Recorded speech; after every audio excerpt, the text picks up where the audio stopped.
அந்த நேரத்தில் நபியின் மகன் தற்போது 118 வயதாகி ஒரு கூட்டத்தை வழி நடத்தி கொண்டிருந்தார்கள். குழந்தைகள் மற்றும் பேரர்கள் கூட அந்த கூட்டத்தின் ஒரு பகுதியாக கலந்து கொண்டிருந்தார்கள். அந்த மூதாட்டி அவர்களை கூப்பிட்டு, இவரை பாருங்கள், இவர் யாரென்று தெரியுதா என்று கேட்டார்கள். ஆனால் அங்கு யாரும் அவரை அடையாளம் காணவில்லை.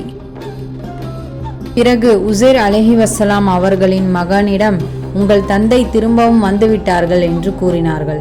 அதற்கு அவர்கள் 100 ஆண்டுகள் கழித்து எப்படி வர முடியும் என்று கேட்டார்கள். அது அல்லாஹ்வின் ஆற்றல். அது மட்டுமல்லாமல் உங்கள் தந்தை அல்லாஹ்விடம் எனக்காக பிரார்த்தித்தார்கள்.